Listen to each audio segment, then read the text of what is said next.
in the 7 markets and hardcore truths with a special contrast, cause it's the Illegal Opinions Podcast.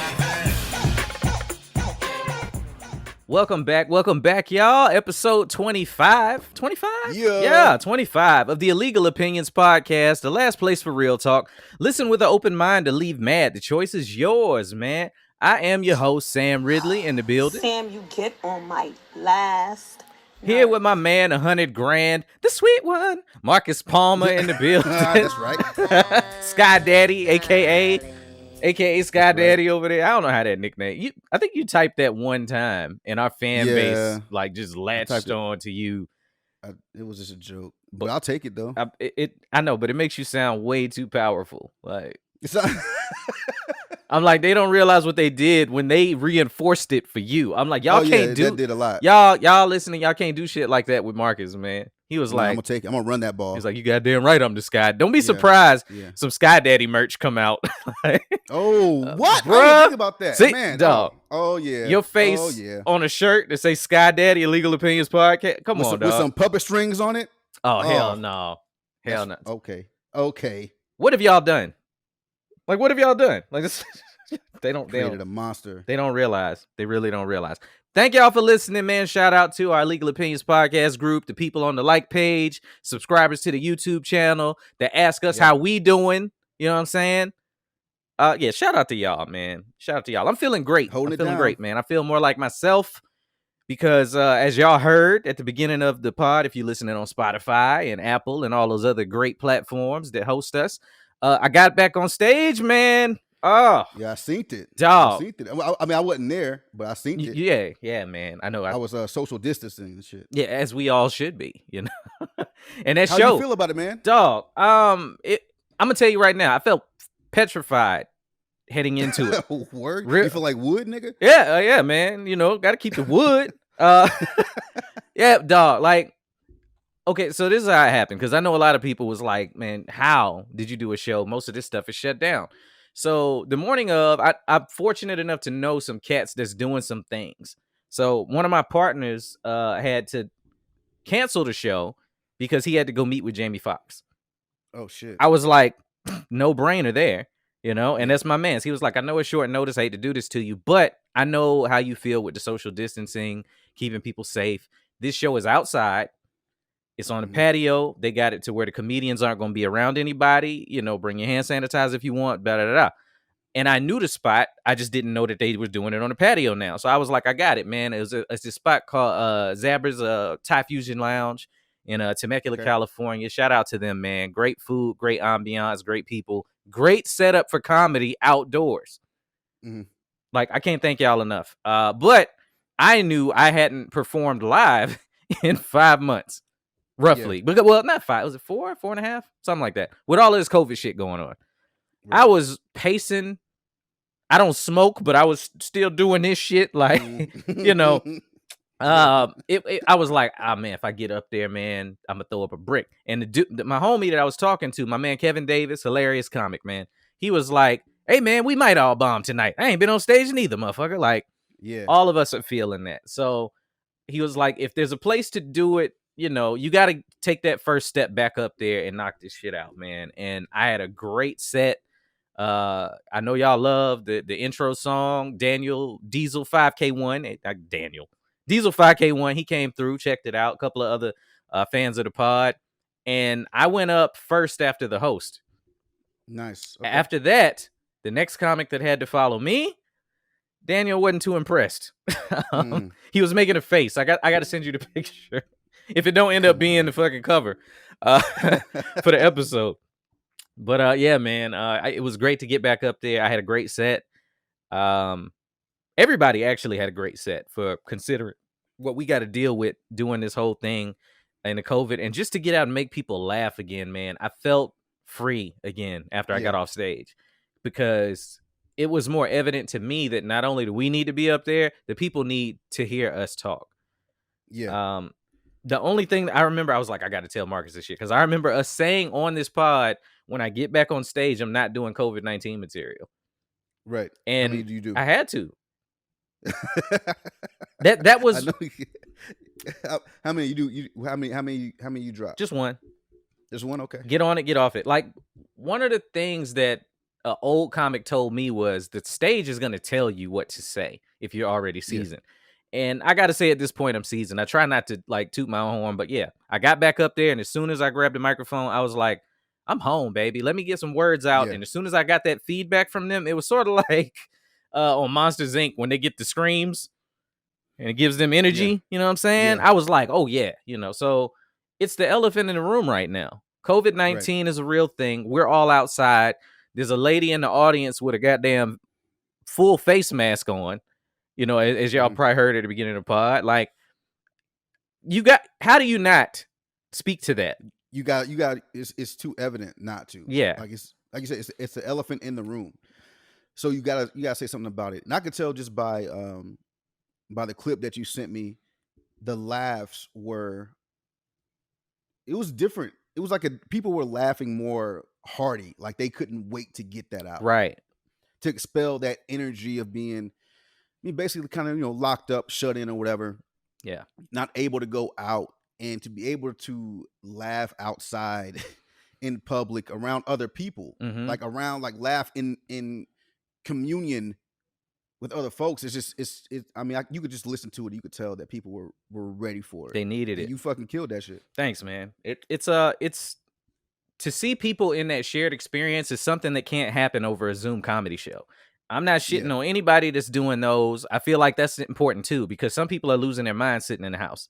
But there is something that happens between the audience and the comedian on stage when they're enjoying you that can't be replicated over the computer. It just cannot. So to see those people's faces and then to get off stage and they're like, yo, thank you. Somebody said they even say good job. They said thank you. Because people need that, man. People need it. Yeah. People need that kind of outlet. It was fantastic, man. It was fantastic. And all it did was make me go, who else got an outdoor venue? For sure. Like make as one. As long as it's safe and they got the space, then, I go work out. At no point was I there and I felt like, oh, nah, this shit is crazy that y'all think I'm going to be up. Like, it was never like that. It was never a question of safety. I felt well socially distanced. After the show, people was respecting that. And that was something, like, I remember when I did, like, some of the casinos and stuff. Everybody want to shake your hand coming out the door. And we would. It'd be like, it's part of the game. We shake people's hands. Right. People was walking by. Hey, good show. Hand up. I got you. At most they try to elbow. And I'm like, no. Keep your elbow too. Because they tell you to sneeze into your elbow. Like, I don't know. I don't know if some of that air got on the backside. You keep your elbow too. But yeah, it was great. It was lovely, man. So yeah. No, it's cool, man. Like, I want to go out, but I'm in Alabama, right? So it's when I drive around at night just to get out of the house, because I do work from home. Every place is so fucking packed, and people are so, I guess, like, just inconsiderate of other people's space. That I don't want to go out there and go sit at a bar just to have fucking Elroy sit next to me when he could fucking sit somewhere. I just don't want to do that, but I'm looking forward to getting out, man. And that's also why I do fly, just to get away from the discomfort of being around this motherfucker, because people just don't give a fuck here. Like, they do not care. Well, everybody's comfort level is going to be different. Some people would listen to what you just said and go, you're a psycho getting on a plane. But it's less to me. Well, I don't know. I don't like the whole idea of being in that plastic tube and aluminum tube, and it's the same air circulating, but you might be away from people more on a plane than you would sitting next to somebody in a restaurant. Well, that's when I was flying before. When I was flying before, there was a lot more space involved. People are starting to fly now. Yeah, now shit's jammed. Ugh. Like, I was talking to a friend of mine out in LA, and he was like, yo, man, I flew out of LA and that shit was fucking packed. Yeah. Packed the fuck out. So, and they're not reporting that. That's, they were reporting it to death when people weren't flying. But people are back in them airports, and they are not talking about that on the news. At all. And it's crazy, man. I mean, like, flights have, it's kind of interesting how I know I heard a lot of people saying, "Hey man, you should fly right now because flights are cheap." And I'm like, motherfucker, have you looked at how much flights are? Because them shits were expensive because they're trying to make up for the loss. Yeah, they're back up. They're back up. So, but now, I mean, I don't know, man. I bet them reporters are showing back up at the airport. Like, hey, we got to do a story. There's so many people here. And Delta and them came out like, oh, you could. Shut the fuck up. Like, Please. We trying to get this money. Pretty please. Trying to get this bread. I'm going to slice all the tires on your van. Like right now. You better get out of here. Just get out of here. Like, I need this money and you don't need to tell people. Like, don't. Please. For sure. So, for sure. Yeah. They getting in though, man. So how was the rest of your week besides the gig? The gig, man. Oh, it's been straight, man. I'm back to the regular shit. Week on, week off work thing for me. And then just seeing the craziness that's happening in the news and on our timelines. But before we get to all of that, let's, I like to do the rewind. We talked last pod at the end. You you take issue with women, single women, calling their sons king. And I said, we're going to start with that. So I know, I was like, I got to know why. Like, serious, I forgot about that. Hey. Why do I take issue with that? Let them empower their little. That's how you create badass kids, number one. By calling them a king? Yes. By calling your son my king, you're empowering him to think and treating him as such that he's a king. You could just treat him okay. You could just treat him okay.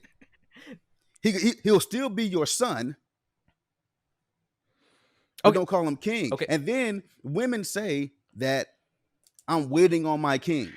So you calling your son a fucking king, and then Mr. New Guy comes around. King Dick. Who is he? King, I'm your king now. That's what King it's gonna Ding-a-ling? be. Yeah, you're gonna be King Ding-a-ling. I mean, I just don't get it. Ain't no woman calling you king while you in it. That's not something that gets said. I've never heard that one. Like, it might be daddy or something like that, but she ain't gonna. Oh, king. Wouldn't you stop mid-stroke and be like, what? No. Say it again. See, that's that Sky Daddy shit right there. He's like, I am your king now. Look at it like Xerxes. Look at me. I am kind. Nah, man. Well, okay. First off, are you saying this is a black woman thing or just a females in general thing? I've seen it from women of color do it. Okay, I was gonna say of color because I was gonna say I've seen Hispanics do it. I rarely see white women do it, but yeah, I don't think that's the intent. I think you're missing the intent of what they're doing. What they doing then? I'm not saying you're wrong. I'm saying you're missing. That's fine. No. You could be. And I damn it tell you. What I'm saying is, I think their intent is, which I mean, when they're two, I don't know what the intent is because they're never gonna read that Facebook post when you jump online calling them a king. But I think the intent is to give them a sense of worth from women of color, like we said, in a world that we already are kind of looked at as less than. I think that's the goal. But what kings do they know? What kings do you know that you're saying, hey, you're a king? Look at this one over here. But you're missing it. That's not. No, they don't know no kings. They don't know no kings. All right, that's all. Okay. The point is to let the child know you have worth, you have value. But I think that name him sir, like Jay-Z did. Just name that little nigga sir. You did this for Blue? So when you I think that's the intent, but I just think that it comes across weird when you read it on social media because it's like everybody's son can't be a king. Especially to your point, this is just Sam. All the women I've met who call their kid king have a badass kid. I don't know what the correlation is there. Maybe they've soaked up too much of this king stuff, so they're like, well, I'm the king. I can do whatever I want. Because, and that's what happens. They run around. It gets lost in translation somewhere. I don't know. So. Like, what was that fucking Doritos commercial? When old buddy was eating Doritos with a little black kid. And he was like, what the fuck happened in that shit? Doritos commercial. He said something like, keep your hands off my mama and keep your hands off my Doritos or some shit like that. Like, let me tell you what, little nigga, I'm about to fucking eat up all your Doritos, and these goddamn cheesy ass fingers gonna be all over them titties. Hell no. You can't tell him what you're gonna do to their mama though. No, I'm gonna tell him. He gonna know Titties. when all of his fruit snacks is gone. Like that's that's the perk of the Mhm. single chick, boy. They always got sliced cheese and gummies. I don't know why that is. I like string cheese. No, I like not string cheese. sliced cheese, like Kraft Singles type of shit. Talk about okay. You ain't ever Like sandwich cheese. You ain't ever walked out of a room like naked to go to the refrigerator and stepped on that paper that's on the Kraft Single? Oh my god. That shit don't come off. Now you gotta peel it and it sound weird. Like I'm like, man, that kid gonna know I'm out here eating his cheese. That ain't cool. Fuck you. Shit. Shout out to Christina, man. I just got a message while we're podding that says, hey, the next time you pod. So word, okay. yeah, I was like, cool. It's like, y'all should do more movie recommendations. I was like, oh, okay, cool. You know what I'm saying? Only one I got for you for this week is Angel Has Fallen, and that's not even a new movie. It's just on Netflix. She was like, tell us stuff to watch on Netflix since we stuck in the house. You telling people to watch Angel Has Fallen? It was good. I was shocked because London Has Fallen wasn't good to me, and Angel ended up being good. I was shocked. So yeah, check that I'm out. shocked you said that. Why? Because Jada's in it. Entanglement has fallen. Yo, dog. Let me tell you what, the way. Nah, say it. Don't hum me. This movie has been out for a while, so if you haven't seen it, then fast forward for the next 2.5 to 3 minutes. Okay, the way they fucking murked her ass in that movie was the dirtiest shit. She was fresh off the helicopter thinking she had a break in the case. Blow, blow. They did. She got done hella dirt, but you know, I felt like Will Smith wrote that part. I know it was back then when they did the movie, but when I saw her, it was ironic to me that I saw her in the movie and I'm watching it now because with everything going on with Will and Jada, and y'all don't worry, I'm not going into a Will and Jada segment. Fuck that whole shit. But when I saw it, knowing about when it got filmed and how long they've been dealing with all of this shit with August, I was like, he was probably in her fucking trailer. Oh, beating that up. Yeah, like in between takes, helping her do lines. Will was like, Will peeked in through the window of the trailer and went to the fucking writers and director was like, hey, murk that motherfucker. Murk them right on the flight line. Right on the heliport. Soon as that bitch get out, blah, blah. So...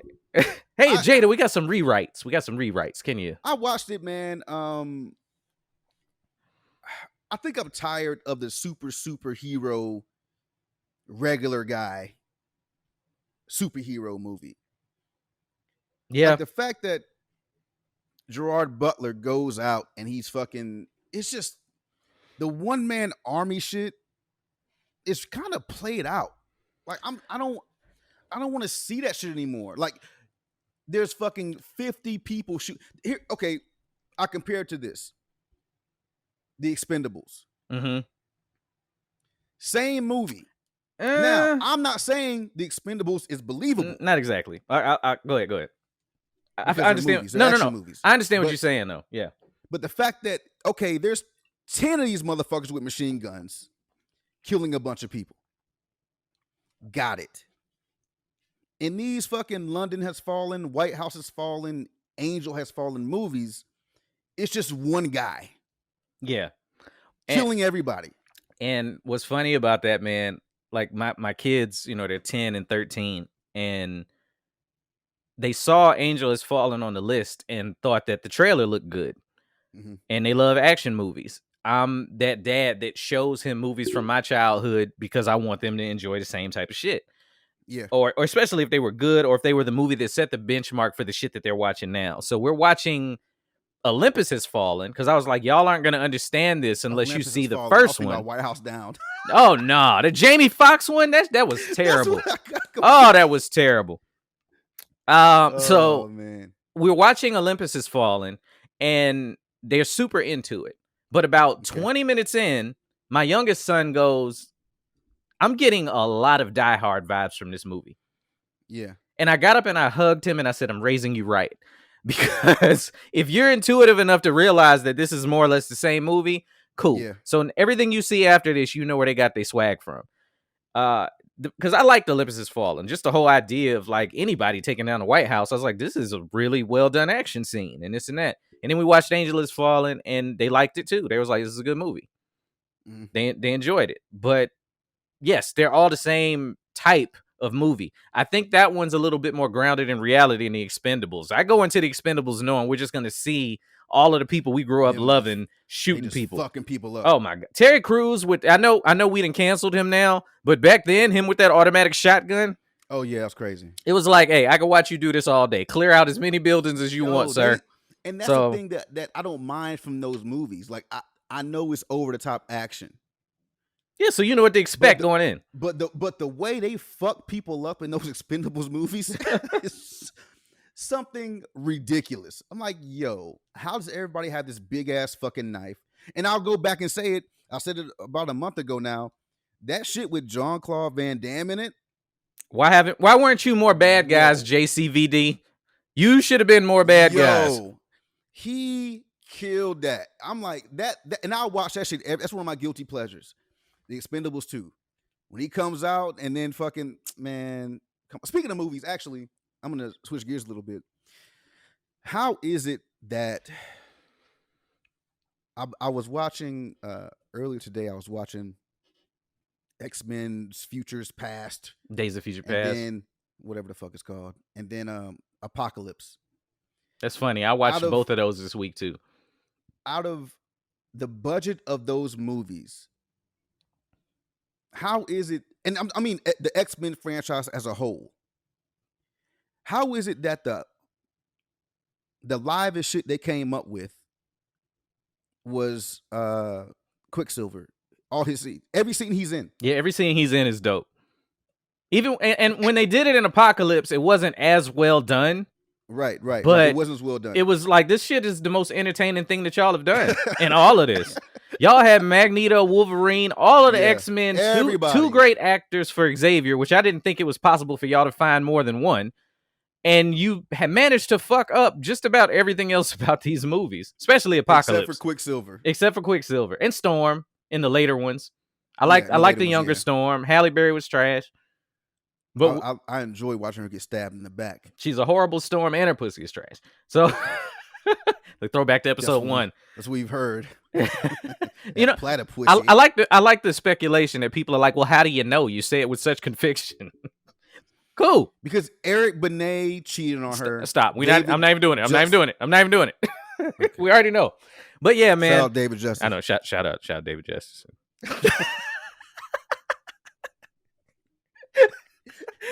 Shout out to Ryan Gant, John Smoltz, Tom Glavine, and the rest of that 1992 Atlanta Braves tag team back again.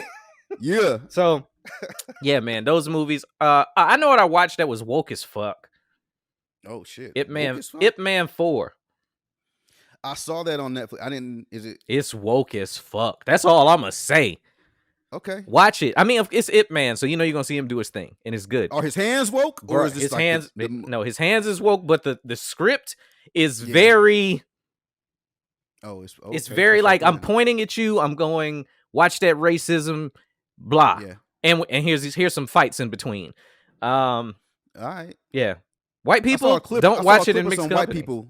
Yeah, I saw a clip of some white people picking on an Asian girl. Yep, that's the clip. He jumped in. That's the movie. And you know what's funny is that's the trailer. that's the little trailer that Netflix has up. Yes. And I was like, why is this the only thing you're showing? And then I saw the movie. He comes in and starts beating the fuck out of some kids. Dog. It is great. It's great. I know we do this every episode, but I want people that's stuck in the house to know what they can do with their time and be thoroughly entertained. So check that out. But is Mike Tyson in that one? No, Mike Tyson was in 3? 3. Okay. Yeah, he was in 3. While we're on the movie tip, go ahead, Marcus. We in an earlier episode talked about Amazon on the business side of things. They were interested in buying AMC theaters. Mm-hmm. So more to follow. I like when I see the stories that we've talked about and more stuff is happening with them. So yeah, a little bit comes to fruition there. Yeah. Well, I'll say it like this. they should have just sold AMC to fucking Amazon. Yes. Because basically what they're doing is that Universal and AMC came to a deal as to where the movies go to theater for 17 days. I believe it's like basically like 2.5 weeks, right? Then they're free to go to what's called PVOD, which is Premiere Video on Demand, which basically means that $20 for the movie for 2 days. I can't imagine why they would do that deal as opposed to just selling to Amazon and walking away with whatever amount of billions of dollars they were going to get.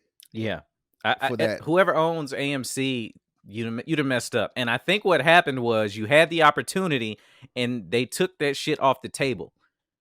And they've gone another direction. People that are saying that this COVID thing is just going to go away, that a vaccine is going to put us right back to normal. This shit is changing the world forever. I don't know if y'all realize, but previously, if a movie was in the theater, even if it was a bad movie, the soonest you'd see it on anything that you could buy at home was 3 months. Oh, yeah. 3 months. 17 days? That's crazy. 17 days. So shout out to Trolls, the movie nobody fucking wanted to see, but we was all stuck in the house, and it was the only new movie that we could possibly see. And they changed the world. When you can just, I ain't got to go through none of this bullshit of releasing it in the theater and y'all charging fucking $15 for popcorn and all of that. And I can just release it to people sitting on their couch for $20. Bruh.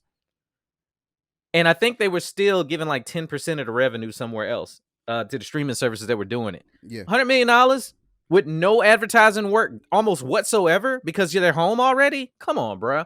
We thought we were in the convenience era before. We are absolutely 100%. We about to be in the lazy convenience era now. Lazy. I know people that get ice cream delivered to their house from Cold Stone, right? And that's just a part of it. So you're telling me now that all I gotta do is wait 2.5 weeks after the new Top Gun comes out. That's it, and you got it. And it's going to be on TV. And here's the thing about it. We talked about it before. They get their money AMC gets their money based off the amount of bodies they can get to come in that room. Mm-hmm. Buy popcorn, buy fucking Kit Kats and drinks and nachos and shit. Yeah. For a family, for a family, let's just say, for a family of 4. Father, mother, son, daughter. That's 4 tickets. A movie night can cost you $100 and something. Easily. So you're telling me now I can fucking wait 2.5 weeks, sit on my goddamn sofa and whatever the fuck I want to wear, order fucking Uber Eats, get this movie for the price of 1 ticket. Well, not even 1 ticket. Yeah. For the price of $20, get this movie. I could watch it for 2 days, however fucking long I want to watch it, and everybody's comfortable. And so it's so different because I'm a theater head. I love going to movies. We had the movie pass or whatever because I was like, all right, 2 kids, 2 people. We definitely got to go in there with some sort of plan to handle this money wise. And we all, if you got kids, you stop by Rite Aid, you buy you some candy, stick it in a big ass purse, that sort of shit. But before you come to that, or even when you get there, sometimes you'll have all of that and just want something from the theater. They go and get your money one way or another. Yeah, I want some nachos. Yeah. Oh man, that sounds good. They got whole pizzas up here now. Like, they upsell you. $65? Oh, it's a long movie. I got it. Fuck with me. I got it. Yo. So it's like, all right, I'm gonna do that thing. Now I can sit there and I don't even like this movie. My kids want to see it though. So I can just do some shit on my phone. I don't do that in the theater. I've never been that guy in the theater that sits on my phone and my screen is bright. I'd be ready to punch them people in the face. But I can do it at home. My kids are enjoying whatever movie. And I'm sitting there not giving a damn. And I'll get with them after and be like, yeah, it was straight. You know what I'm saying? The parts that interest me, I'll keep watching. They are about to lose major in the theater market, man. Yeah. And what's interesting, I remember Universal kind of pushing back against this sort of thing. At first. They like had sort of a weird arrangement where, you know, they were really pushing back against this whole shortening. No, they wanted to shorten the theatrical window. Right. But they were like, Right. 3 months, man. Like, by that time, people have forgot about it. They don't want to buy it at home. Because, you know, you ever see a movie and you're like, man, as soon as this shit come out, I'm getting it. But while you're excited and it's still an impulse buy, 3 months go by and there's some new hotness in the theater. You don't want it on your shelf no more. Possibly.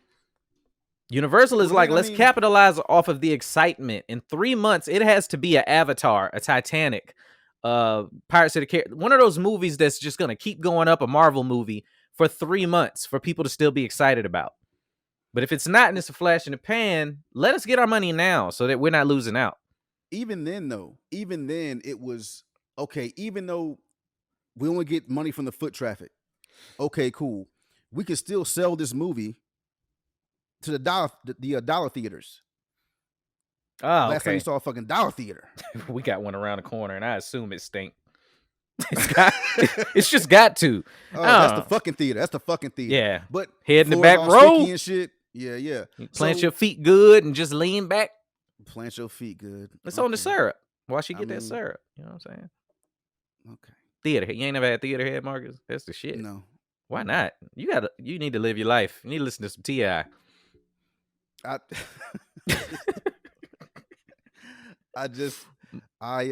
only go to Blockbusters, man. Well, when you get some theater head, buddy, wow, what a difference. That's a cockbuster. Right? That's different. I'm telling you, man, it's exciting. Theater, maybe I'll put it on my list of things to do. I think it's too late now. Ain't you heard about this deal? You got 17 days to get your dick sucked in a movie. Yeah, so now that's where that $40 come from. You know what I'm saying? Oh, pay the 40. That's the whole 40. Okay, yeah, that makes sense. Rock that thing out. Rock it with my cock out. That could be a whole new way theaters make money.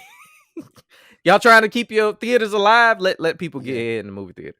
People going there and fuck. Hey, you know, AMC is good. AMC. That would be interesting if they just start showing like pornos in there. Well, I mean, that's a whole different type of store. But what if some? I mean, no, that wouldn't work because there's too much free porn at the house. Same problem as they having right now. People are comfortable at home. You're not going to a theater to do that unless you're into that. I don't know if I am or not. Let me think about it. Did you just learn something about you? Marcus, I'm Marcus working just, it out. Marcus just became a exhibitionist. I think Trench coat man. Not true. I don't know. We'll see. If you wear the trench coat there, like you, when I can go outside again, we'll see. I bet not see a picture of you in public with a trench coat on. I'm like, Marcus is butt naked right now. That nigga look like Dick Tracy. Literally Dick Tracy. But yeah, man, y'all messed up. Trying to hold out on that deal, AMC. Yeah, they fucked that up. Bezos has all the money. Like, he has all the money. And he was willing to give y'all some of all the money. Yeah. So y'all could have had that and for real retired. Like, you think I'm going to be worried about y'all getting some popcorn after man, I'm going to sit on a beach for the rest of my life. You come to me with $4 billion. Bruh. I don't have to watch another movie ever again. Ever. Keep your trolls. Straight. I watch daytime television and shit. Y'all do whatever you want to with that movie theater. I promise you'll never hear from me again, and I'll be good to go. Like, real easy. All right, while we talk about TV and movies and stuff, this ain't even on my list. It's just something I thought of. From our last pod, you had me dying off that Mr. Sweet shit, right? That was stupid. Which, you know what? I've seen those commercials a lot, and I didn't realize that it was Justin Guarini from American Idol.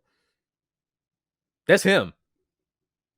Like one of I think it was season 1. Like he was the runner-up to Kelly. Hey, man, get your money, dog. Hey, whatever you gotta do. I ain't even mad at you because it is hilarious. I think I went and looked up every. It's the sweet one, boy. I looked up every Mr. Sweet commercial on YouTube that next day and just sat there just dying at his performance in it, man.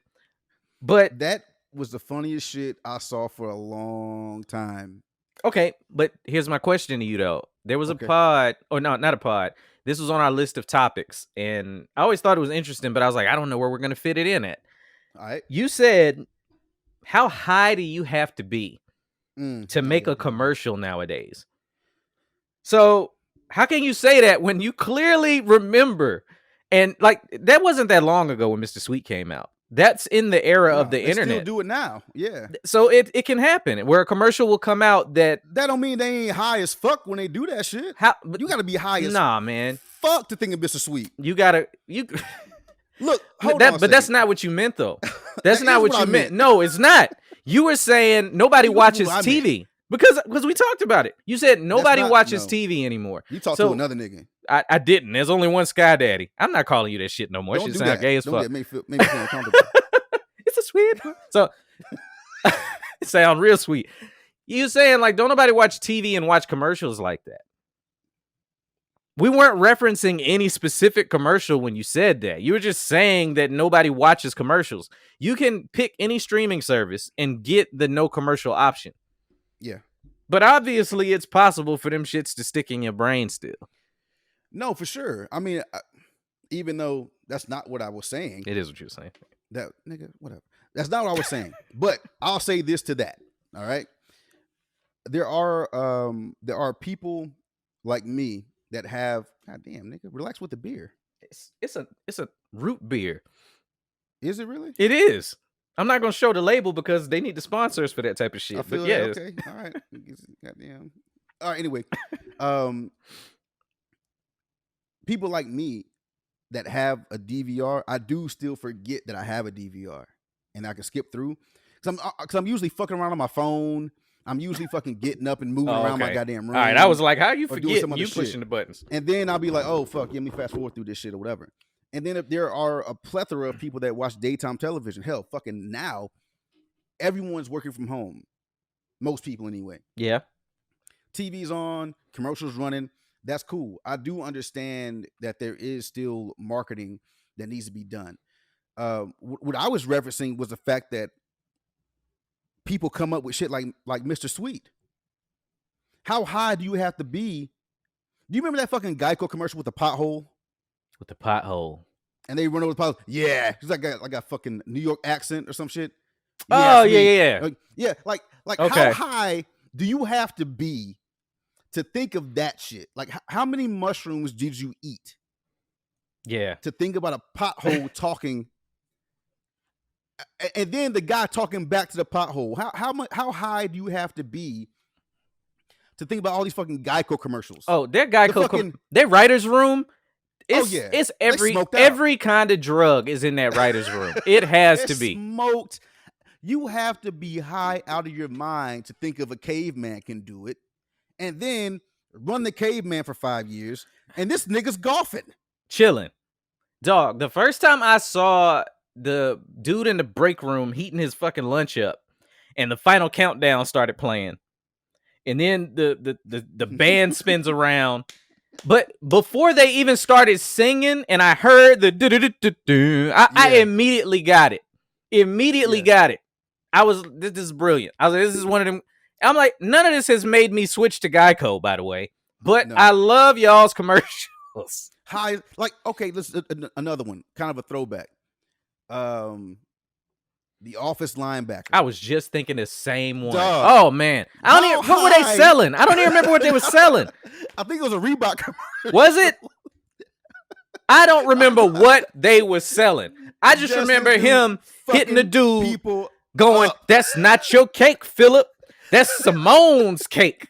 Why do I remember their names? And that was a decade ago. Oh my god! Smart marketing can happen, bro. That marketing, that train is a powerful train if you find the right shit. But yeah, I thought about that with the Mr. Sweet thing. I was like, man, yeah, commercials still got to be there, man. I don't even I don't remember any Super Bowl commercials from the last 3 years. Not for real. I remember when it was a thing and it was a big thing. You know what I'm saying? But like lately, like nah. Like I remember Terry Crews was in, I think it was Old Spice commercials back in the day. Yeah. And they was big for a while. Some more weird ass commercials. Yeah.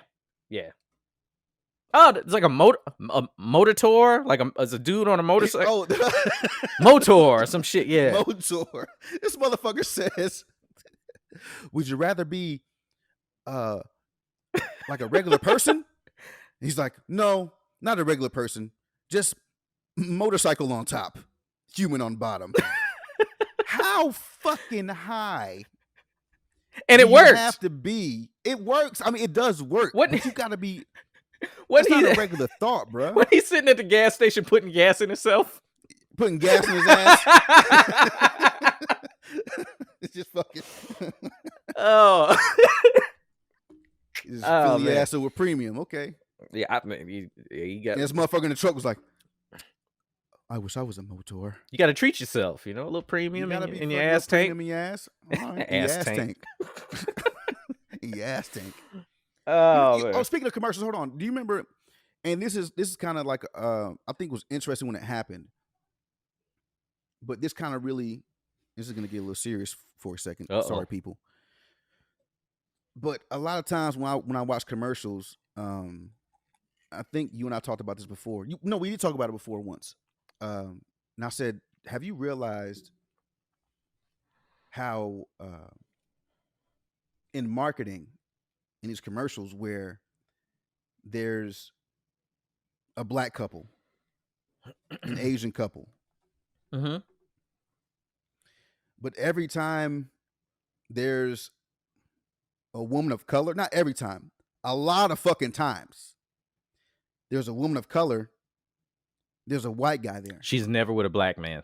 She's never with a black dude.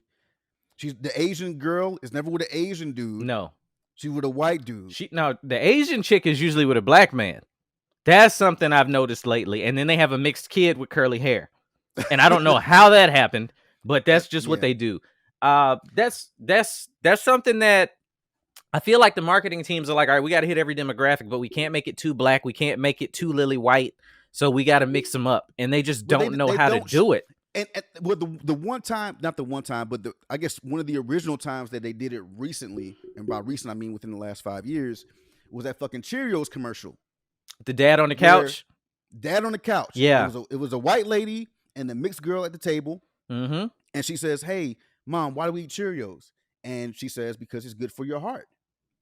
And then they show the black guy on the couch, Cheerios all over his chest because his daughter wants his heart to be fucking great. Yes. Right? And the first comment I saw online on that was, of course, the black man sleep, that lazy nigger. And then all under that was a bunch of people defending it. I'm not saying that as that being the basis for how white people think. Please don't take it that way. I'm saying that there's always the most ignorant of you that come up to say that. Then I saw a lot of white people in defense of, no, fuck that guy, he's stupid, that said that. So let me get that out the way. But they took that commercial off They TV. took the commercial off TV because of that. Yes. Because of the backlash. The backlash of, well, why does it have to be a mixed family? Because I guess she was supposed to take the Cheerios to a white man. Ridiculous. It's absolutely ridiculous. Let's keep it real, though. I mean, black folks ain't eating no Cheerios. I mean, we don't, Them apple cinnamon shits go hard. They go hard, though. But they ain't regular. Like, nobody's eating the honey nuts. The honey nut Cheerios, they take me to a bad place sexually.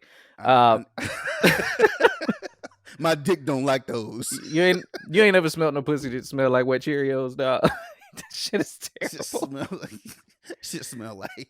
Oh outside. man, wet Cheerios stink. Like as soon as you put the milk in them, they start to crackle a little bit, and then it's like releasing a gas. It's terrible. That brings me to a good point, which I hate that this dude keeps ending up in the news. But Terry Crews, once again, I think he's already been the recipient of the "you could have shut the fuck up" several times, man. I don't even know if we can give people more than one. Is he gonna get like a golden? Man, we do whatever the fuck we want to do, man. Yeah, I'm saying, do we keep giving him this statue? You know what I'm saying? So in this week, he wins another one because Terry Crews just can't seem to shut the fuck up, man. And when I say this, man, I really hate to, because I never want to like intentionally tear down a black man that's doing his thing. Terry Crews, for years, we've championed as being hilarious. You know, he started out as a freaking extra in the background on Training Day. And that's not where he started. You know where he started? Where? He started on this fucking, it was like a bootleg, and I hate that I remember this because I used to watch it. He was a bootleg, he was on a bootleg version of American Gladiator.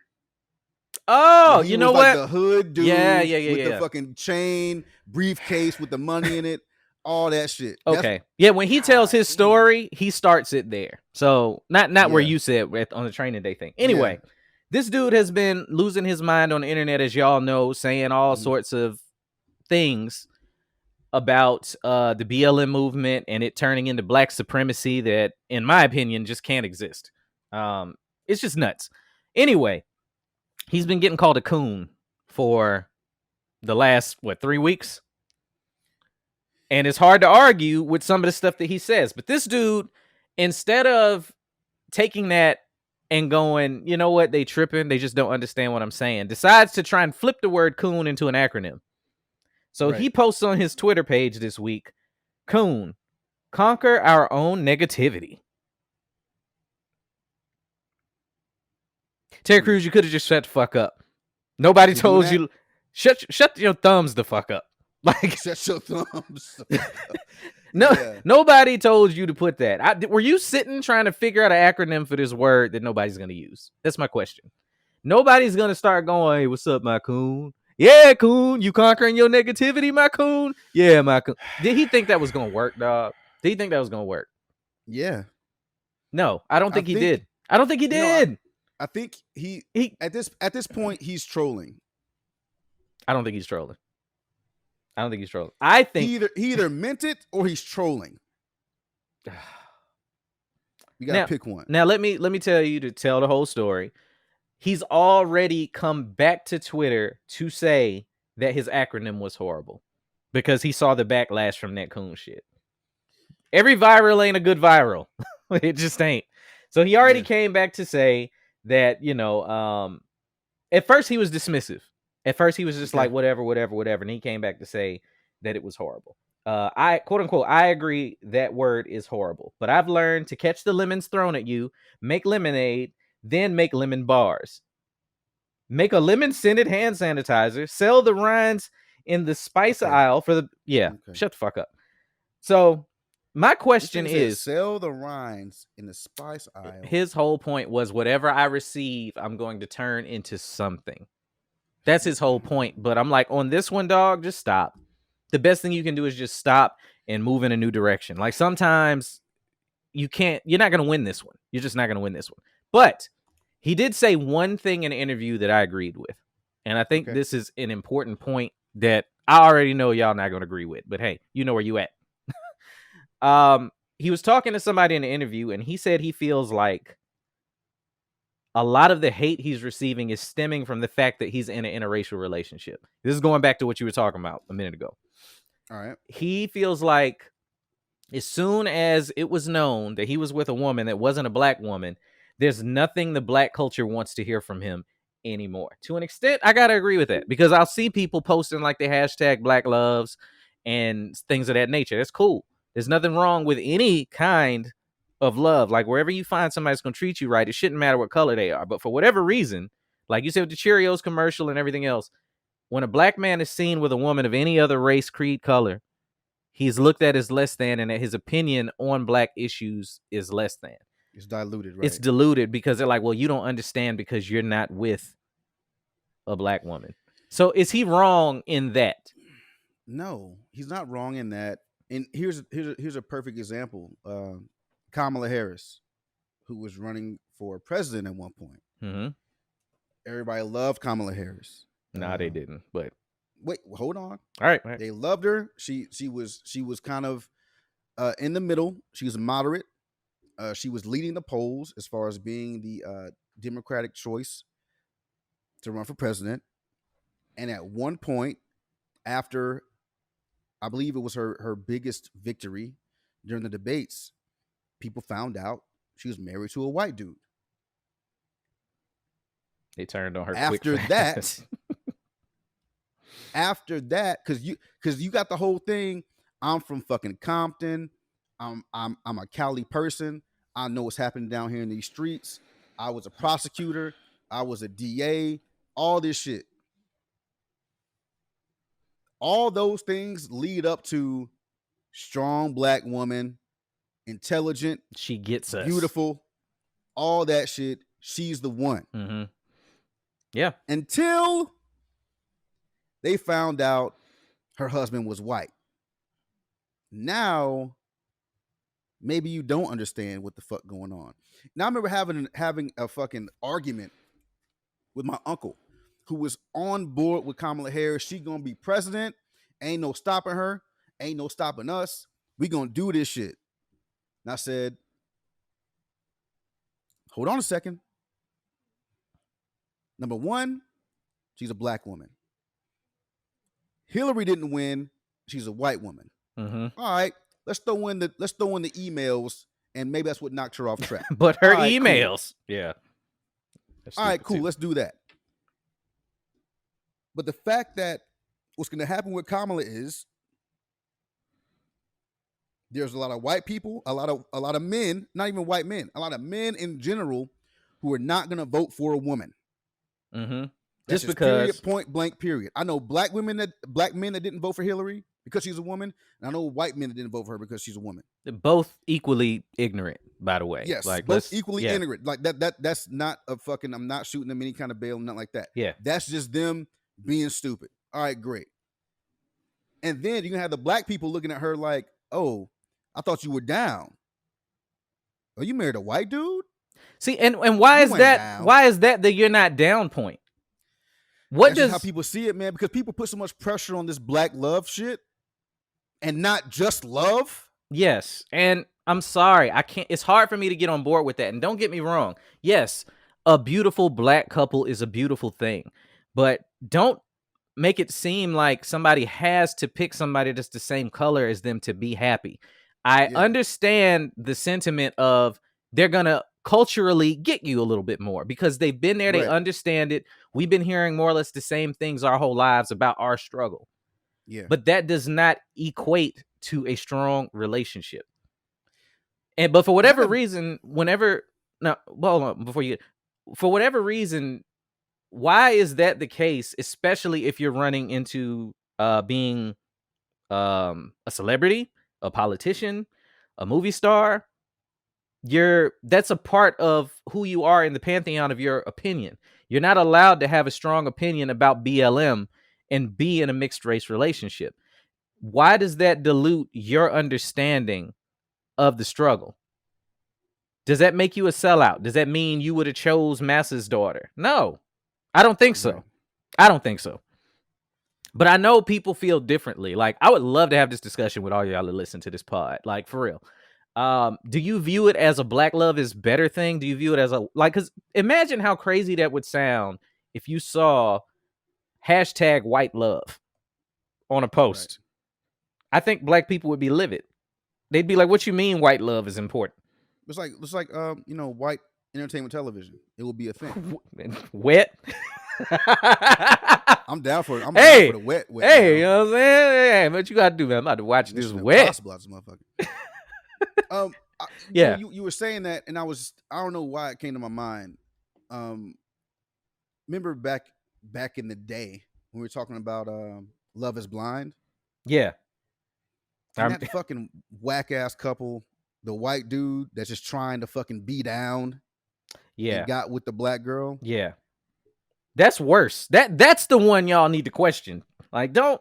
And but if you go on their IG, and I personally don't, but people that I know like to push my buttons, they'll shoot me like one of their fucking photo shoots to see how they're doing together. Right. And every now and again I'll scroll through their comments just to see like what people are saying. Oh, it's so beautiful. He loves you so much. Oh, blah, blah, blah, blah, blah. Oh, he's so great. Oh, I love y'all's love. And which I think is weird because y'all don't even know these motherfuckers when y'all say that shit, which is odd as fuck to me. They don't. Like, but anywho, the whole premise is we don't know you. Yeah, the whole premise. But people fucking clap for that shit. This is black women clapping for her being with this white dude who's clearly a fucking cornball ass motherfucker. Like, who clearly just wants to be down. Like, my nigga, hey, we're going to be on the phone with Idris Elba and his wife. You going to bust a rap? Oh, yeah, I'll bust a rap for him. whatever you want me to, but you cornball ass. You know what? I'm not even gonna get into that because I'm about to fucking get hyped. All right. Anyway, I just think that people pick and choose when they apply that shit, and that's the shit I don't fucking like. Just be consistent in it, why can't you just be consistent? Lean one way. Okay, you want to be mad at Terry Crews for doing fuck shit? That's fine, but to dilute his character based off him being married or based on him being in a mixed relationship, I don't agree with that shit. Yeah, and the way that it happens so much. I mean, well, I've said this before. People are hypocrites. I'm a hypocrite. You're a hypocrite. There's something that somebody is Sky Daddy perfect in this bitch. There's something that everybody, I think, will pick and choose on depending on what they like. Maybe we ain't heard yours yet. Maybe they ain't heard mine yet. But I think everybody does that at some point. With Terry Crews, I feel like out of all the dumb shit he said, that was the valid point he made, which was, I could be saying all the right shit right now that everybody wants to hear. Mm-hmm. So what you're doing is adding him saying dumb shit and then multiplying it by a white wife or whatever color his wife is. And so it sounds 10 times worse. Yeah. When it comes out of his mouth. It's even more of a reason for me to disagree with you is because you're married to a white woman. But you already got a reason. So y'all gotta. Yes. That's the only place out of everything I've heard Terry Crews say that I can shoot him some bail on and say he's 100% right in that. Tomorrow, he could come back and say, you know what? I was fucking dumb. I wasn't making no sense in nothing I was saying. And I appreciate y'all correcting me. And they're going to be like, well, why don't you get rid of your white bitch? Like, they'll say some shit like that to him. For real. Marry yourself a Nubian queen. Yeah, why don't you find you a queen, king? Like, so he can't win at this point. How do you feel about women calling themselves queens? Every female that calls themselves a queen don't deserve that title. But they would also argue, I'm a queen in my own right, and you can't tell me I'm not. I can. You can't. I understand the sentiment. I 100% can. But after I get to know you, I can 100% determine whether or not you want some queen shit or whether or not. How's everybody a queen? Like, do you think like all of y'all ain't fucking queens? It's like all these dudes ain't kings, including your fucking sons that ain't shit. Yeah, because some of y'all got some good kids. And to the women that's listening, I guarantee you can find a dude on your timeline that a woman is calling king, and you know him personally, and are sick of his shit, and you know he ain't no goddamn king.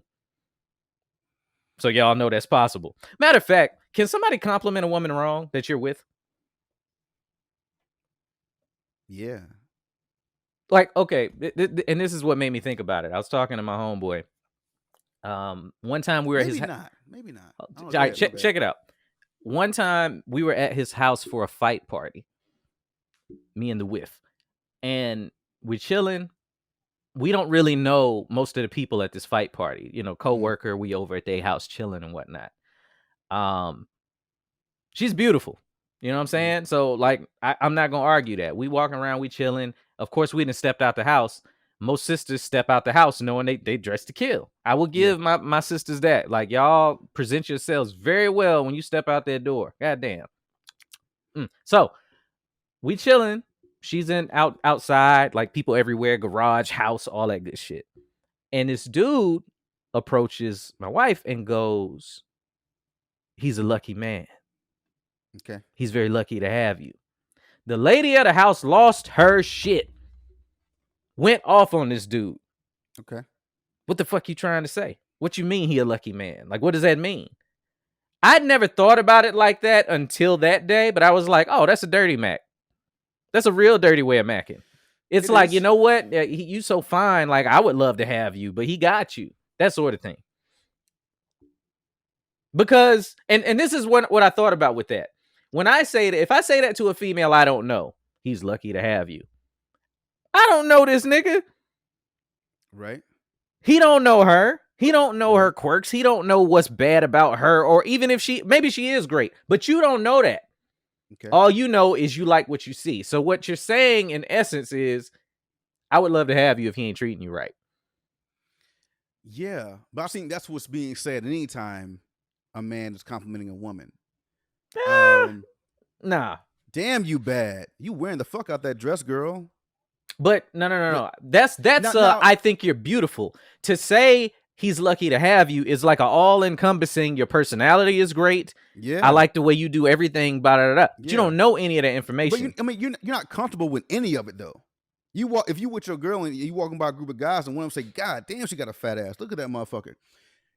You're gonna keep walking Yeah. because A, you can't fight a bunch of niggas, and B, she do got a fat ass. If she does, if it's applicable.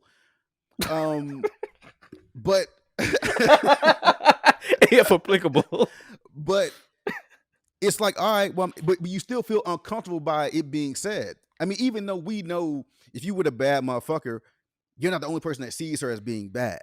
Yeah. Like not everybody, but a lot of people see her as being a beautiful woman. But those are things that guys just deal with that come with dating an attractive lady. Like if you're dating an attractive woman, you got to be ready for that shit. You got to be ready for people to say that when you are around and when you're not around, that she's beautiful. Okay. You have to be ready for her for people to slide into her fucking inbox. As much as that's those things that true, come with it. If you're there and you're with this beautiful girl, let's say you're just dating her and you know she bad, but you see some dude hit her with that line and you're there. He's clearly trying to get at your lady in front of you. Yeah, that's what he But said. I didn't fucking right. Motherfucker, I'm lucky, nigga. I didn't, but see, at the time, I just didn't think about it that way. You know what I'm saying? Like, but do you do that or do you just let her handle it? I'll let her handle it. Why? Because I can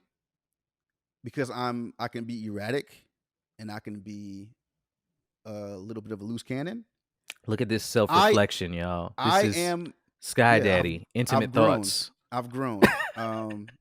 Took 25 episodes. Yeah.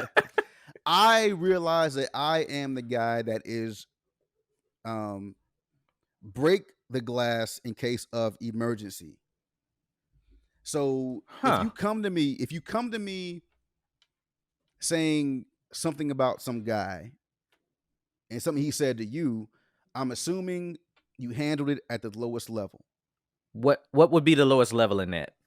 The lowest level is, hey, he sure is lucky to have you. Oh, thank you. I know. And yes, he is. And I'm lucky to have him. Boom. Done. Now, if he continues on with the bullshit, now we got a problem. Now you got to break the glass. Mm-hmm. Okay, that makes sense. Because when you come and get me, like, yo, this dude won't stop and leave me alone. Oh, don't worry about it. By the time she comes to get you, we have a problem now. We got a problem now because now my girl done told you what time it is, and you still with the fuck shit. Okay, let's say she comes to you and is like, "This dude just told me, like, we lucky to be together, whatever." Yeah, I would go now, like now that I look at it this way. Well, what did you say to him? Yeah, and if she's just like, "Oh, I was just like, thank you." Oh, so you told him what he said was cool. Proceed, my dude. You gotta let these guys know first. Yeah. To me, you gotta let them know. You have to let guys know because here's the thing about men, and we grew up this way. There is definitely a hunter prey aspect to dating, approaching women, that kind of shit. And please don't jump in the comments taking prey as predatory. Like, listen to what the fuck we saying. Like, for real, come on. You're talking about hunter. They know what the fuck we saying. You know that it's gonna be arrested somewhere. Okay. So I gotta say that dumb shit. Okay, we got that. Okay, it's been prefaced now. Yes, hunting your motherfucking ass down. Okay, so you have to know that women play hard to get at times. Yes. They have to be convinced that you're worthy of their time. Perfectly fine. Women are approached by fucking whack motherfuckers all the time. You have to be sure that if you're going to give them an ounce of your time, that they're worth it. You got to make them work for it a little bit. So if I'm working for it, you can't get mad at me for working for it. You have to tell me that I am not fucking prey. Yes. This I'm good. This ain't my what you G. want. Even if it is what you want, it's already taken. Yeah. And ladies, I'm gonna tell y'all right now. Some dudes is real slow. Some dudes is dumb, so they don't take hints well. And it depends on what dude you're talking to, because we all know that regardless of what anybody's gonna tell me, all of this is contingent on you thinking he's cute. Period. If he's That's cute true, to too. you, you're gonna keep it going for a little Yeah. bit longer. I think that's human nature on both sides, to be honest. Even if a dude sure. can't talk to a female, we're a little bit nicer to the one that's cute, even if we can't have. I think, and that's a shitty thing, but I think that's just human nature. Yeah. If you've given him I got a dude and he's real good to me and I'm straight over there, that's a clear-cut signal to a dude with some common sense. Yeah. But if you haven't said exactly that, most dudes will just take it as, well, she left it open. They're gonna find like a little lane in there. Like, well, she said that, yeah, he's lucky to have me, but she didn't say she didn't want him. She didn't say she was happy. She didn't. Yeah, that's you have to put that in there. Like those words have to be in there somewhere. Happy, I'm good, leave me the fuck alone. Whatever it is, those words have to be in there. Because I've heard people I've been in line at Taco Bell this was a long time ago.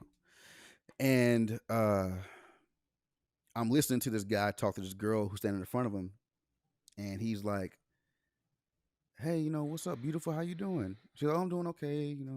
Thank you for the compliment. I'm doing fine." He says, "So you seen anybody? Like, what's going on?" She's like, "Well, yeah, I got a boyfriend." He's like, "Oh, you got a boyfriend? It look like you could use two." And she's like, "Oh, ha ha ha ha ha. Oh, thank you." And he says, "I bet he don't make you laugh like that." And she says, "Oh, well, not all the time. I mean, you funny." It's already That's gone. the fucking window. That's to the window. That's how fucking fast it is. Ladies, that's how fucking fast it is. Yep. You might, if you didn't catch it the first time, rewind back fucking 15 seconds. And that's how fucking fast it is. Some females would take that as, I'm just being nice to this dude because I'm in line and I don't want no smoke or him bothering me, and I'm just trying to get my food, and when I leave, it won't be an issue anymore. That's how fast it is. But that's how fast it can happen. To your car. He gonna follow you to your car because there's a crack in the window. There's a chink in your armor where you say, "Yeah, I got a man, and he's not as funny as you." There's a bunch of fucking memes out there that say a man will fucking ha ha ha ha ha your ass right into your fucking drawers. Comedian. I'm telling y'all, it can happen. Lady, if you listen, please send this segment to your homegirls that entertain the dudes that they don't like, and then end up, I don't know why I fucked him, girl. Because he chuckled you enough to where that giggle went to the box. Like, it just happens. So gave you that goddamn funny bone. The funny bone. Oh man, that's the title. So y'all got to understand, man, when me and Marcus talk about this stuff, my natural state is to help my sisters out. And by sisters, I mean women, period. Like, I want y'all to be safe out here. I love y'all. I think they're lucky to have you. Wow. Nah. You gonna, hey. You gonna get some. All right, go ahead. Hey, one of them out there was like, "Oh, he's so crazy." Put your panties back on. But look, for real, me and Marcus, we pick a lot. I don't want to see nothing bad happen to y'all in the way of assault or any of that shit ever. Ever. For sure. So whether you agree with what we're saying or not, it is all under the umbrella of keep yourself safe. Men, especially the ones that, like, some of us are taught, like, if you just holler at all of them with the same line, one of them gonna say yes. I've heard dudes say that. They're like, if you throw bubble gum at the wall over and over again, eventually one of them motherfuckers gonna stick. Eventually. So that dude that's in the club that y'all like, man, he don't have no shame. He also has absolutely nothing to lose. Y'all got in there for free and he paid $20. He's gonna holler at everything in here and get his $20 worth. And here's the thing, somebody gonna give it to him. Yep. It works on somebody. I've said some shit that I was like, I never thought I'd say this to a female, and it worked. I think every dude has. That it even shocked you that the shit worked. So y'all got to understand that when y'all are dealing with men. And yes, we get it, ladies. The common response to that is, well, he ain't gonna get no quality. He don't want no quality. He in the club He at wants 1 some in the pussy. morning. He want a piece of ass. He's like, get that dick wet. That's it. That is all.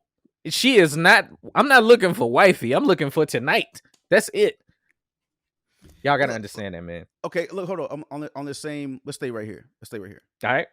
This was a topic that came up in the group maybe, I don't know, like a month ago. Illegal Opinions Podcast group. Go hit that up on Facebook, y'all. Yeah, fan group, yo. So a question. Well, it was a I guess kind of like a little story.